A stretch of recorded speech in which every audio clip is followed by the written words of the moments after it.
Assalamualaikum warahmatullahi wabarakatuh, Ananda semua.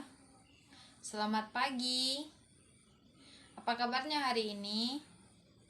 Semoga Ananda selalu dan kita semua selalu diberi kesehatan oleh Allah Subhanahu wa taala. Baik, sebelum kita memulai pembelajaran kita pada hari ini, alangkah baiknya kita membacakan doa. Silahkan kita kelas pimpin doanya. Bismillahirrahmanirrahim.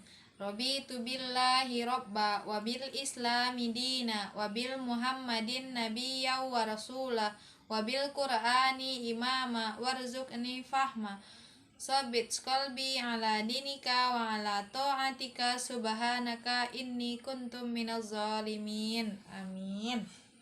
Semoga dengan pembacaan doa tadi, pembelajaran kita pada hari ini berjalan dengan lancar hendaknya. Amin amin ya robbal alamin.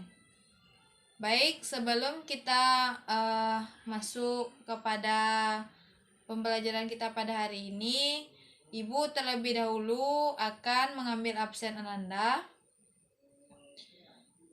Reci hadir? Hadir ya. Diani hadir? Oke, hadir ya. Salsa hadir. Fitri hadir. Dina hadir. Oke, berarti Ananda semua hadir ya. Pertahankan kehadirannya untuk kedepannya. Sebelum kita masuk kepada pembelajaran, silahkan keluarkan buku atau persiapkan alat-alat tulis yang perlu untuk menunjang pembelajaran kita. Baik Ananda, sebelum kita masuk kepada pembelajaran kita pada hari ini, apakah Ananda masih ingat dengan pembelajaran kita minggu lalu? Ya, A+ untuk Dina, yaitu tentang Khulafaur Rasyidin, yang mana Khulafaur Rasyidin itu ialah yang pertama Abu Bakar As-Siddiq, Umar bin Khattab, Utsman bin Affan, dan Ali bin Abi Thalib. Nah, Ananda semua hendaklah di rumah untuk mengulang pembelajarannya ya. Oke, kita masuk kepada pembelajaran kita pada hari ini, yaitu masuknya Islam ke Indonesia. Nah, sebelum itu Ananda semua tetap jaga kesehatannya, karena sekarang ialah kita kondisinya pandemi ya. Jadi kalau bisa, kalau keluar rumah Ananda pakai masker dan terapkan protokol kesehatan sesuai yang dianjurkan oleh pemerintah. Nah, baik, kita masuk kepada materi ya. Nah, tujuan pembelajaran yang harus kita capai itu yang pertama yaitu kita semua mampu menjelaskan cara dan jalur masuknya Islam ke Indonesia. Yang kedua, mampu memahami materi yang telah disampaikan atau yang telah dipelajari dan mengaitkannya dengan mata pelajaran lain sesuai dengan materi yang ada dan terkait dengan pendidikan yang sedang dijalankan. Selanjutnya, kita mampu menjelaskan kenapa Islam itu bisa diterima dengan mudah di Indonesia dan juga bisa berkembang dengan cepat di Indonesia. Nah, sebagaimana kita ketahui bahwa Islam itu sudah ada dan berkembang di Mekah dan Madinah itu jauh sebelum Islam masuk dan berkembang di Indonesia. Nah, tidak tertutup kemungkinan para pemimpin Islam itu berpikir untuk mengembangkan atau menyebarkan Islam ke seluruh penjuru dunia, termasuk ke Indonesia sendiri. Nah, itulah yang terjadi pada saat itu. Nah, masuknya Islam ke Indonesia berawal pada abad ke-7. Nah, di situ terlihat atau penyebarannya itu terlaksana dengan berbagai cara dan juga dengan beberapa jalur. Nah, cara masuknya Islam ke Indonesia itu yang pertama yaitu melalui perdagangan. Nah, pedagang-pedagang dari Arab atau Persia, India, Arab, Persia, India, yang mana itu bertujuan untuk melakukan perdagangan, meningkatkan perekonomian, juga menyebarkan agama yang mereka anut. Nah, para pedagang itu datang ke Indonesia ikut dalam kegiatan perdagangan masyarakat dan juga kegiatan ekonomi masyarakat di Indonesia. Seiring dengan berjalannya waktu, kegiatan perdagangan antar pedagang dan masyarakat itu terjadi, maka penyebaran agama diselipkan di sana. Karena interaksi yang terjadi itu juga bisa untuk penyebaran agama. Nah, kita lihat ilmu dan tata cara perdagangan ini bisa kita pelajari atau kita temukan juga dalam mata pelajaran. Nah, benar, yaitu fikih. Yang mana di fikih itu dijelaskan secara rinci tentang perdagangan dalam Islam itu bagaimana sebagusnya, bagaimana sebaiknya, bagaimana tata hukumnya, tata caranya, segalanya telah diatur. Nah, itu dijelaskan oleh fikih. Nah, pun perdagangan ini bisa kita lihat dalam kehidupan perekonomian masyarakat, baik itu di masa lalu ataupun di masa sekarang kita temui. Tidak, walaupun perdagangan masa lalu itu berbeda caranya dengan masa sekarang, tetapi kegiatan perdagangan tetap terlaksana sampai sekarang. Bahkan Ananda atau kita sendiri melakukan kegiatan itu. Walaupun kita tidak menjadi penjual, tetapi kita menjadi konsumennya, menjadi pembelinya. Berarti kita melakukan kegiatan perdagangan. Nah, benar. Selanjutnya, salah satu penunjang perekonomian itu ya kegiatan perdagangan itu. Nah, dari kegiatan perdagangan berarti manusia berinteraksi dengan manusia lain, terjadi interaksi, berbicara, bahkan saling bercakap, tanya jawab kayak gitu kan. Jadi interaksi itu juga bisa terlaksananya penyebaran agama di sana. Nah, dari pedagang-pedagang itu menjalankan perdagangan atau kegiatan perdagangan itu sesuai dengan tata cara Islam. Nah, yang tidak memaksa, adanya dulu ijab dan kabul dalam perdagangan, adanya barang yang harus diperjualbelikan, nampak barang, nampak alat tukarnya, ada barang berarti ada alat tukarnya, baru serah terima atau ijab kabulnya.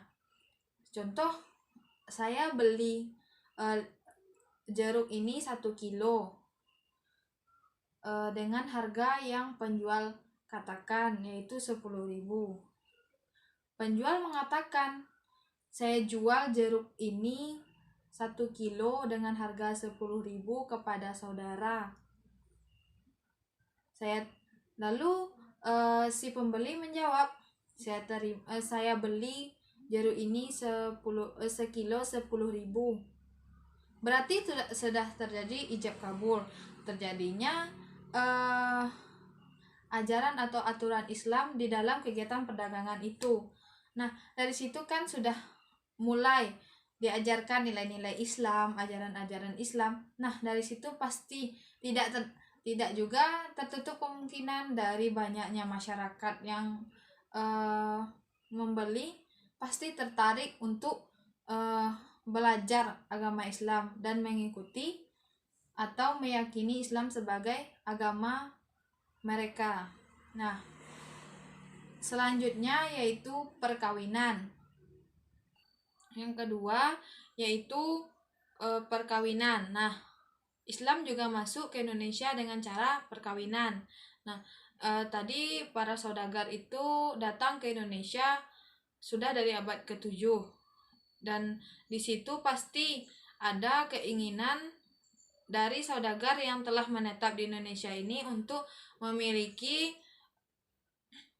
pendamping hidup dan juga keturunan. Nah, untuk mendapatkan pendamping hidup dan juga keturunan itu dengan jalan perkawinan. Nah, saudagar-saudagar muslim tersebut melakukan perkawinan dengan warga lokal.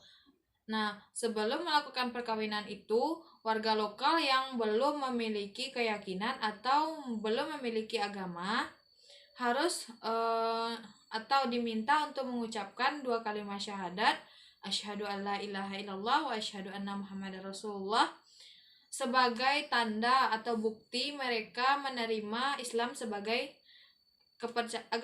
agamanya. Nah, dari situ juga diajarkan dari kegiatan perkawinan tersebut. Nanti sudah saudagar nikah dengan warga lokal, pasti sang suami atau sang suami itu mengajarkan bagaimana nilai-nilai dan ajaran-ajaran Islam kepada istrinya, lalu kepada anak keturunannya, dan selanjutnya kepada keluarga si istri. Nah, di situ bisa terlihat pembelajaran atau penyebaran agama itu melalui cara kekeluargaan yang dijalankan oleh para saudagar tersebut. Nah, dari situ kita dapat juga integrasikan dengan mata pelajaran fikih, yang mana jika pernikahan itu terjadi, sah tidak sahnya pernikahan diatur juga diajarkan dalam fikih itu. Tidak sah pernikahan apabila salah seorang di antara yang menikah tersebut tidak memiliki keyakinan ataupun berlainan keyakinan.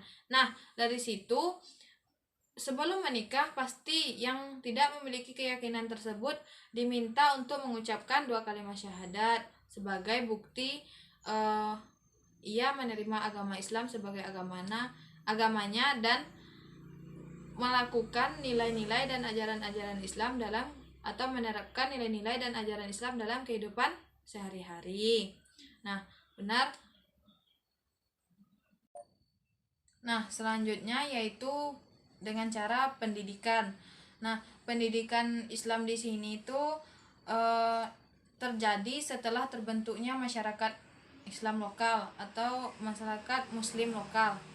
Nah, terbentuknya masyarakat Muslim lokal atau pribumi ini terjadi setelah para saudagar datang dan masuk menyebarkan agama Islam di Indonesia, melakukan perkawinan dengan warga-warga lokal, memiliki keturunan, nanti keluarga dari si istri memeluk agama Islam juga. Nah, di situ sudah terbentuk pemukiman baru, pemukiman Muslim.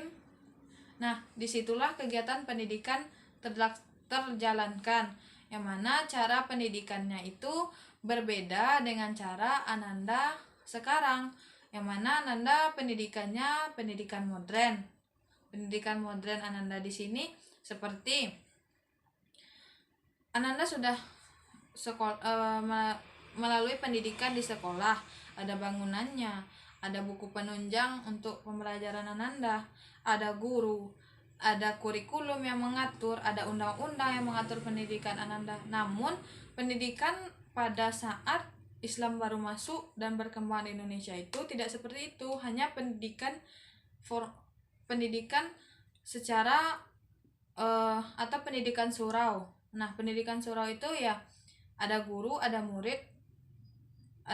Nanti guru berceramah atau memberikan pendidikan secara lisan, muridnya mendengarkan lalu menerapkan dalam kehidupan sehari-hari. Nah, mungkin seperti itu pendidikan pada saat itu. Nah, jadi Ananda sekarang karena sudah mendapatkan fasilitas dan juga diaturnya pendidikan Ananda oleh pemerintah, wajib mengenyam pendidikan 9 tahun gratis, maka manfaatkanlah hal tersebut untuk memaksimalkan kemampuan Ananda.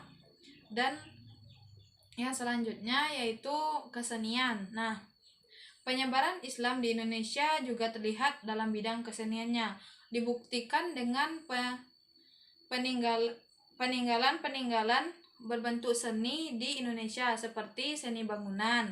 Nah, seperti contoh bangunannya yaitu bangunan masjid, yang mana masjid tersebut ialah tempat ibadah kita umat Islam.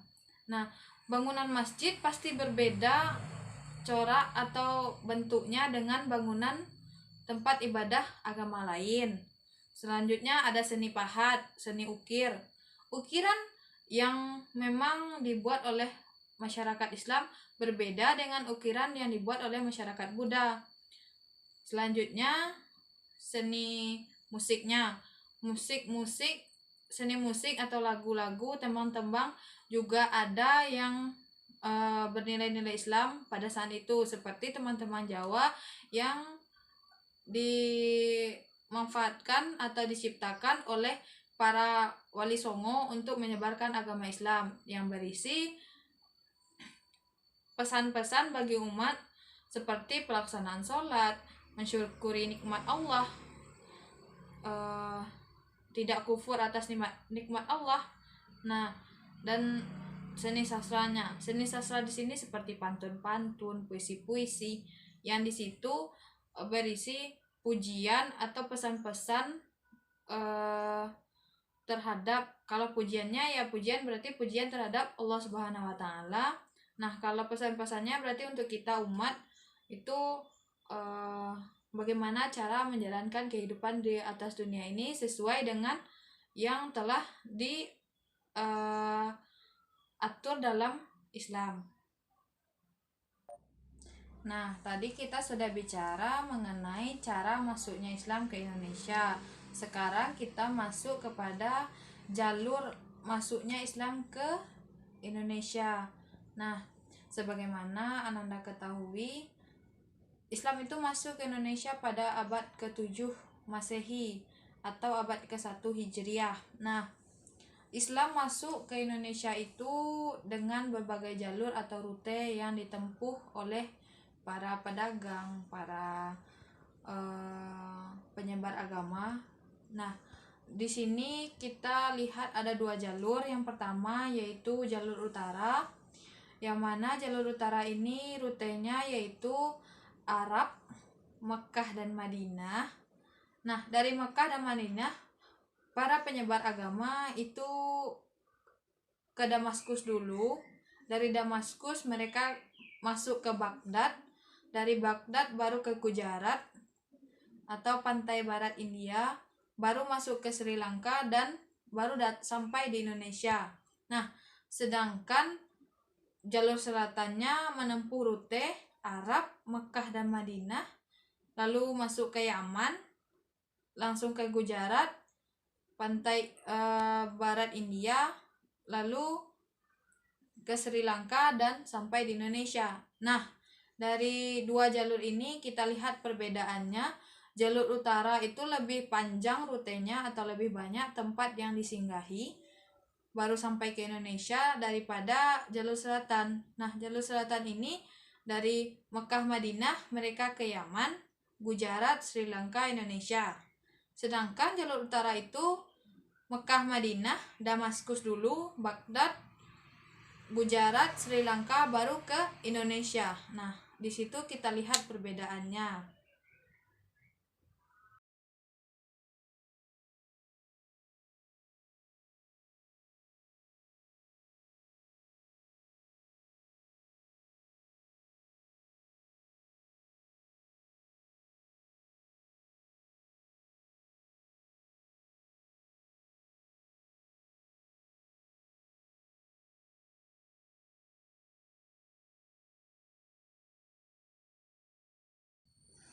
Nah, faktor-faktor yang menyebabkan Islam itu mudah diterima dan berkembang dengan cepat di Indonesia, yang pertama yaitu syarat masuk Islam itu tidak sulit. Seseorang yang mau masuk atau mau meyakini Islam sebagai keyakinan atau agamanya cukup dengan mengucapkan 2 kalimat syahadat, yaitu asyhadu alla ilaha illallah wa asyhadu anna muhammadar rasulullah.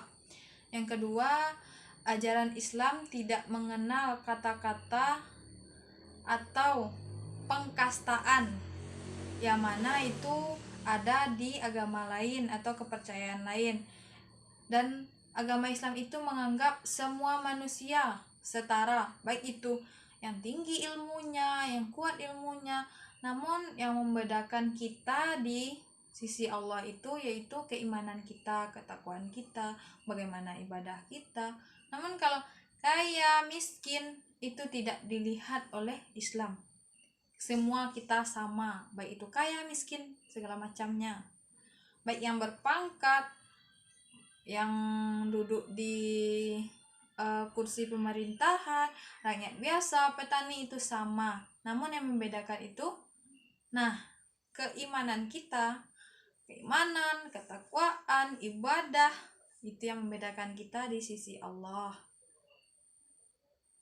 Menyediakan makanan sedemikian rupa untuk menyambut para tamu yang akan berhari raya ke rumah, tidak kan? Tapi sediakan yang ada, jangan membebani. Seperti itu kan yang kita laksanakan dalam kehidupan. Islam tidak mengharuskan kayak gitu. Dan juga seperti hari raya itu, jika ada pakaian baru Anda pakai, tapi jika tidak ada pakaian lama kan bisa dipakai. Tidak harus besok lebaran harus pakai pakaian baru, harus pakai mukena baru, harus pakai sarung baru, tidak kan? Tetapi jika ada silahkan dipakai, tapi jika tidak ada yang lama kan masih bisa dipakai. Nah, seperti itu kesederhanaan dalam Islam. Selanjutnya, agama Islam di Indonesia itu menyebar bisa dengan adat dan tradisi yang berkembang di Indonesia. Namun Islam tidak dimasukkan kepada adat dan tradisi, namun tradisi mengikuti Islam. Bisa disesuaikan dengan Islam. Selanjutnya, sifat orang Indonesia atau masyarakat kita itu yang ramah, tamah, dan memberi peluang untuk bergaul dengan masyarakat baru, orang-orang baru, dan menerima bagaimana mereka.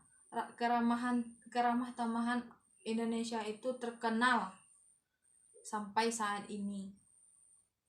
Nah, sejauh ini Ananda paham dengan yang Ibu jelaskan? Jika ada yang ingin bertanya, silahkan bertanya melalui kolom chat kita di Classroom. Nanti Ibu akan jawab. Setelah itu Ananda silahkan bikin tugas Ananda, lihat pada buku LKS Ananda pada halaman 27. Ananda lihat di situ kan ada tugas Ananda buat di buku tugas, nanti Ananda kumpulkan ke sekolah. Ibu akan cek.